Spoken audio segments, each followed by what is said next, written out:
This is Auditory Anthology, a podcast featuring the best science fiction short fiction. I'm your curator, Keith Conrad. We release new episodes every Thursday, so if you like what you hear, I hope you'll take the time to rate and review our show on your podcast player of choice. And be sure to recommend the show to a friend. That'll help us grow the podcast and continue to share these stories with you each and every week.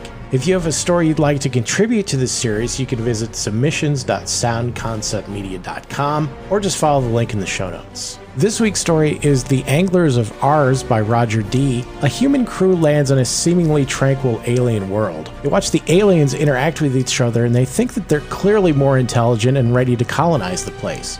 But they quickly learn they might be in a little over their heads.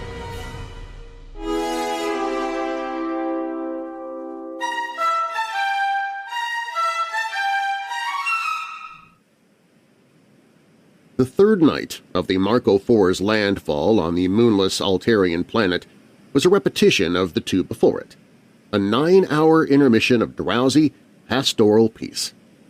Navigator Arthur Farrell, it was his turn to stand watch, was sitting at an open side port with a magnoscanner ready.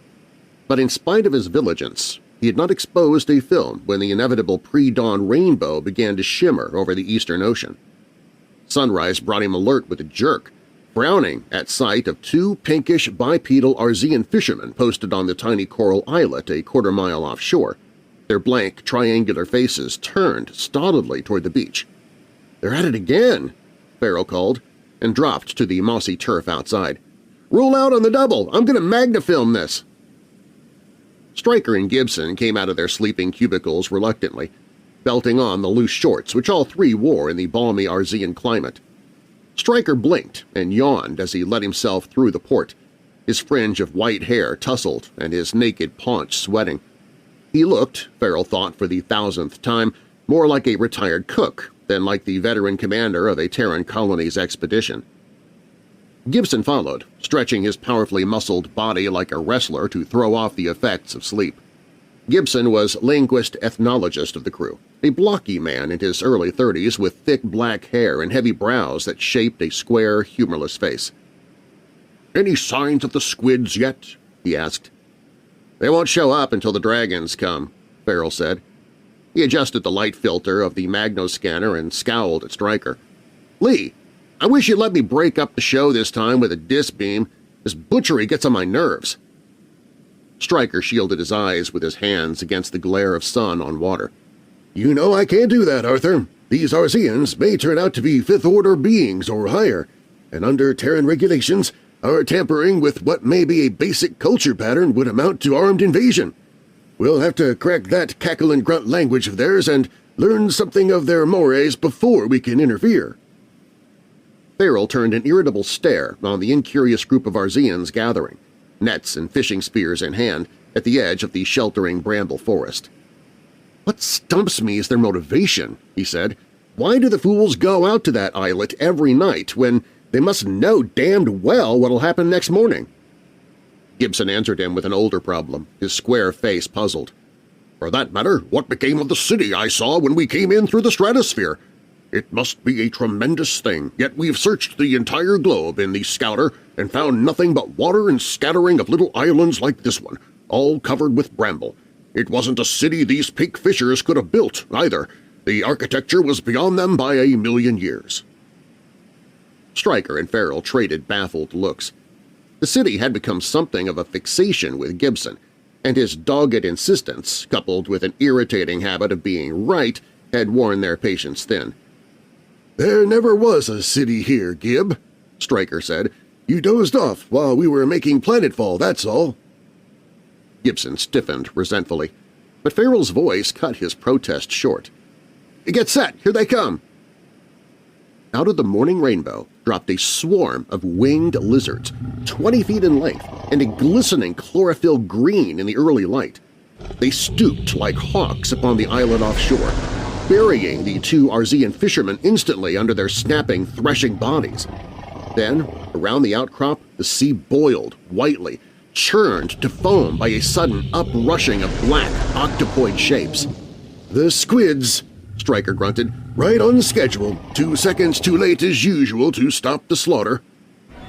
A barrage of barbed tentacles lashed out of the foam and drove into the melee of winged lizards. The lizards took the air at once, leaving behind 3 of their number who disappeared under the surface like harpooned seals. No trace remained of the 2 Arzean natives. "A neat example of dog-eat-dog," Farrell said, snapping off the magnoscanner. "Do any of those beauties look like city builders, Gib?" Chattering pink natives straggled past from the shelter of the thorn forest, ignoring the Earthmen, and lined the casting ledges along the beach to begin their day's fishing. "Nothing we've seen yet could have built that city," Gibson said stubbornly, "but it's here somewhere and I'm going to find it. Will either of you be using the scouter today?" Stryker threw up his hands. "I've a mountain of data to collate, and Arthur is off duty and standing watch last night. Help yourself, but you won't find anything." The scouter was a speeding dot on the horizon when Farrell crawled into his sleeping cubicle a short time later, leaving Stryker to mutter over his litter of notes. Sleep did not come to him at once. A vague sense of something overlooked prodded irritatingly at the back of his consciousness, but it was not until drowsiness had finally overtaken him that the discrepancy assumed definite form. He recalled then that on the first day of the Marco's planetfall, one of the pink fissures had fallen from a casting ledge into the water and had all but drowned before his fellows pulled him out with extended spear shafts, which meant that the fissures could not swim, else some would surely have gone in after him. And the Marco's crew had explored ours exhaustively without finding any slightest trace of boats or of boat landings. The train of association completed itself with automatic logic, almost rousing Farrell out of his doze. "I'll be damned," he muttered. "No boats, and they don't swim. Then how the devil do they get out to that islet?" He fell asleep with the paradox unresolved. Stryker was still humped over his records when Farrell came out of his cubicle and broke a packaged meal from the food locker. The Visicom over the control board hummed softly, its screen blank on open channel. "Gibson found his lost city yet?" Farrell asked, and grinned when Stryker snorted. "He's scouring the daylight side now," Stryker said. "Arthur, I'm going to ground Gib tomorrow, much as I dislike giving him a direct order. He's got that phantom city on the brain, and he lacks the imagination to understand how dangerous to our assignment an obsession of that sort can be." Farrell shrugged. "I'd agree with you offhand if it weren't for Gib's bull-headed habit of being right. I hope he finds it soon, if it's here. I'll probably be standing his watch until he's satisfied." Stryker looked relieved. "Would you mind taking it tonight? I'm completely bushed after today's logging." Farrell waved a hand and took up his magnoscanner. It was dark outside already, the close, soft night of a moonless tropical world whose moist atmosphere absorbed even starlight. He dragged a chain to the open port and packed his pipe, settling himself comfortably while Stryker mixed a nightcap before turning in. Later he remembered that Stryker dissolved the tablet in his glass, but at the moment it meant nothing. In a matter of minutes the older man's snoring drifted to him, a sound faintly irritating against the velvety hush outside. Farrell lit his pipe and turned to the inconsistencies he had uncovered. The Arzeans did not swim, and without boats. It occurred to him then that there had been 2 of the pink fissures on the islet each morning, and the coincidence made him sit up, suddenly startled. Why 2? Why not 3 or 4 or only 1? He stepped out through the open lock and paced restlessly up and down on the springy turf, feeling the ocean breeze soft on his face. 3 days of dull routine log work had built up a need for physical action that chafed his temper. He was intrigued and at the same time annoyed by the enigmatic relation that linked the Arzean fissures to the dragons and squids, and his desire to understand that relation was aggravated by the knowledge that ours could be a perfect world for Terran colonization. That is, he thought wryly, if Terran colonists could stomach the weird custom pursued by its natives of committing suicide in pairs. He went over again the improbable drama of the past 3 mornings, and found it not too unnatural until he came to the motivation and the means of transportation that placed the Arzeans in pairs on the islet.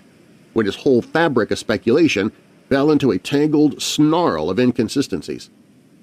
He gave it up, finally. How could any Earthman rationalize the outlandish compulsions that actuated so alien a race? He went inside again, and the sound of Stryker's muffled snoring fanned his restlessness.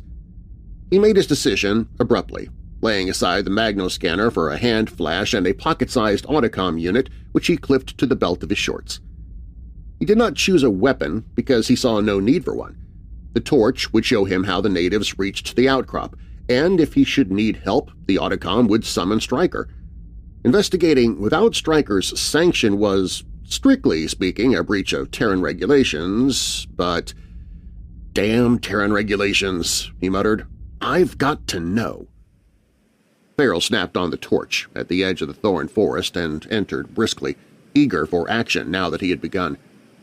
Just inside the edge of the bramble he came upon a pair of Arzeans curled up together on the mossy ground, sleeping soundly, their triangular faces wholly blank and unrevealing.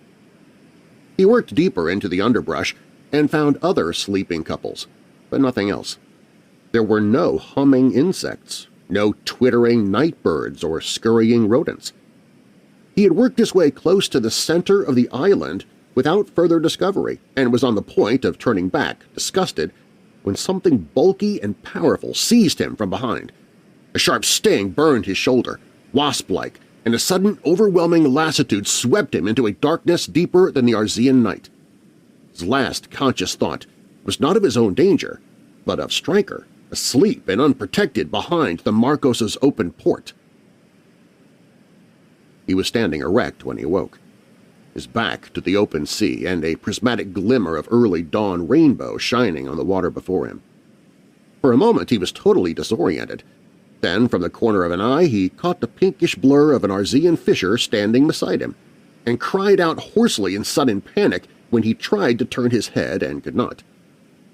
He was on the coral outcropping offshore, and except for the involuntary muscles of balance and respiration, his body was paralyzed. The first red glow of sunrise blurred the reflected rainbow at his feet, but for some seconds his shuttling mind was too busy to consider the danger of predicament. "Whatever brought me here anesthetized me first," he thought. "That sting in my shoulder was like a hypo needle." Panic seized him again when he remembered the green flying lizards. More seconds passed before he gained control of himself, sweating with the effort. He had to get help. If he could switch on the Audicom at his belt and call Stryker… He bent every ounce of his will toward raising his right hand, and failed. His arm was like a limb of lead, its inertia too great to budge. He relaxed the effort with a groan, sweating again when he saw a fiery half-disk of sun on the water, edges blurred and distorted by tiny surface ripples. On shore he could see the Marco IV resting between thorn forest and beach, its silvered sides glistening with dew. The port was still open, and the empty carrier rack in the bow told him that Gibson had not yet returned with the scouter. He grew aware then that sensation was returning to him slowly, that the cold surface of the Audicom unit at his hip, unfelt before, was pressing against the inner curve of his elbow. He bent his will again toward motion. This time the arm tensed a little, enough to send hope flaring through him. He could put pressure enough against the stud. The tiny click of its engaging sent him faint with relief. "Stryker!" he yelled. "Lee! Roll out! Stryker!" The Audicom hummed gently without answer. He gathered himself for another shout and recalled with a chill of horror the tablet Stryker had mixed into his nightcap the night before. Worn out by his work, Stryker had made certain that he would not be easily disturbed. The flattened sun disk on the water brightened and grew rounder. Above its reflected glare he caught a flicker of movement, a restless suggestion of flapping wings. He tried again. "Stryker! Help me! I'm on the islet!" The Audicom crackled. The voice that answered was not Stryker's, but Gibson's. "Farrell, what the devil are you doing on that butcher's block?" Farrell fought down an insane desire to laugh. "Never mind that! Get here! Fast, Gib! The flying lizards!" He broke off, seeing for the first time the octopods that ringed the outcrop just under the surface of the water, waiting with barbed tentacles spread and yellow eyes studying him glassily. He heard the unmistakable flapping of wings behind and above him then, and thought with shock-born lucidity, "I wanted a backstage look at this show, and now I'm one of the cast!" The scouter roared in from the west across the thorn forest, flashing so close above his head that he felt the wind of its passage. Almost instantly he heard the shrilling blast of its emergency bow jets as Gibson met the lizard swarm head-on. Gibson's voice came tinnily from the autocom. Scuttered them for the moment, Arthur. Blinded the whole crew with the exhaust, I think. Stand fast now. I'm going to pick you up.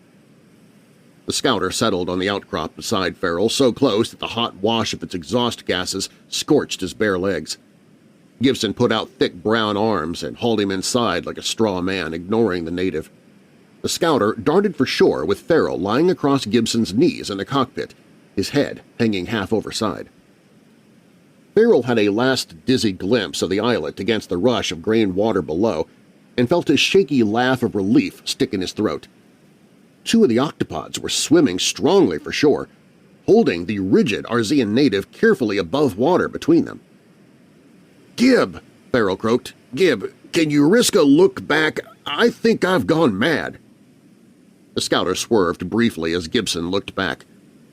"You're all right, Arthur. Just hang on tight. I'll explain everything when we get you safe in the Marco." Farrell forced himself to relax, more relieved than alarmed by the painful pricking of returning sensation. "I might have known it, damn you," he said. "You found your lost city, didn't you?" Gibson sounded a little disgusted, as if he were still angry with himself over some private stupidity. "I'd have found it sooner if I'd had any brains. It was under water, of course." In the Marco IV, Gibson routed Stryker out of his cubicle and mixed drinks around, leaving Farrell comfortably relaxed in the padded control chair. The paralysis was still wearing off slowly, easing Farrell's fear of being permanently disabled. "We never saw the city from the scouter because we didn't go high enough," Gibson said. "I realized that finally, remembering how they used high-altitude blimps during the first wars to spot submarines, and when I took the scouter up far enough, there it was, at the ocean bottom, a city to compare with anything men ever built." Stryker stared. "A marine city? What use would sea creatures have for buildings?" "None," Gibson said. "I think the city must have been built ages ago, by men or by a man-like race, judging from the architecture, and was submerged later by a sinking of land masses that killed off the original builders and left ours nothing but an oversized archipelago. The squids took over then, and from all appearances they've developed a culture of their own." "I don't see it," Stryker complained, shaking his head. "The pink fissures." "Are cattle, or less," Gibson finished. "The octopods are the dominant race, and they're so far above Fifth Order that we're completely out of bounds here. Under Terran regulations, we can't colonize ours. It would be armed invasion." "Invasion of a squid world?" Farrell protested, baffled. "Why should surface colonization conflict with an undersea culture, Gib? Why couldn't we share the planet?" "Because the octopods own the islands, too, and keep them policed," Gibson said patiently. "They even own the pink fissures. It was one of the squid people, making a dry-land canvas of his preserve here to pick up a couple of victims for this morning's show, that carried you off last night." "Behold a familiar pattern shaping up," Stryker said. He laughed suddenly, a great, irrepressible bellow of sound. "Ours is a squid world! Arthur, don't you see? And like most civilized peoples, they're sportsmen. The flying lizards are the game they hunt, and they raise the pink fissures for—" Farrell swore in astonishment. "Then those poor devils are out there deliberately, like worms on a hook, angling in reverse? No wonder I couldn't spot their motivation." Gibson got up and sealed the port, shutting out the soft morning breeze. "Colonization being out of the question, we may as well move on before the octopods get curious enough about us to make trouble. Do you feel up to the acceleration, Arthur?" Farrell and Stryker looked at each other, grinning. Farrell said, "You don't think I want to stick here and be used for bait again, do you?" He and Stryker were still grinning over it when Gibson, unamused, blasted the Marco IV free of ours.